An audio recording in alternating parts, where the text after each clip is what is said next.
بۆ یەکەم جار لە شاری پزیشکی فاروق توانیمان نەشتەرگەری دڵی کراوە ئەنجام بدەین. نەشتەرگەرەکە بریتی بوو لە چاکردنەوەی کونێک کە لە دیواری دڵی مناڵەکەیە هەبوو.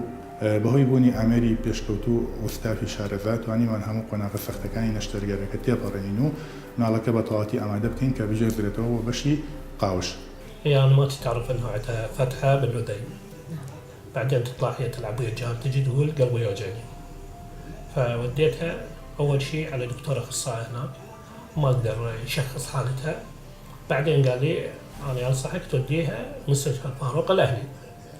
فجيت هنا المستشفى كملوا فحوصاتها دزونا على دكتور آسو أبو الإيكو من شيكها لقى عندها فتحة باللثين. فأنا اختاريت هذا المستشفى لأن سامع عنه هو يعني.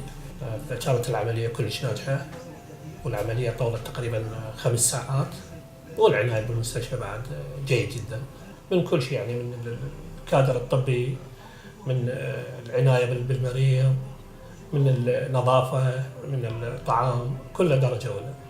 نەخۆشە زگماجەکانی مناڵان ئەتوانین بڵێن ئەو نەخۆشیانەی دڵن کە لە سکی دایکی مناڵەکە کاتێ لە سکی دایکایەتی ئەم نەخۆشیانە هەن. بۆ یەکەم جار لە شاری پزیشکی فاروق نەشتەرگەری دڵی مناڵان لە شێوەی بوونی کونێک لە بینی هەردوو گوێچکەڵەی دڵی منداڵەکە کە تەمەنی 4 ساڵ و 4-5 مانگ تەمەنی منداڵەکەیە. خۆم بە خۆشحاڵەزانم کە یەکەم کەس لە شاری پزیشکی فاروق ئەم نەشتەرگەری ئەنجام داوە و لە مەش خۆشحاڵی تر ئەوەیە کە ئەم نەشتەرگەریە سەرکەوتوو بوو.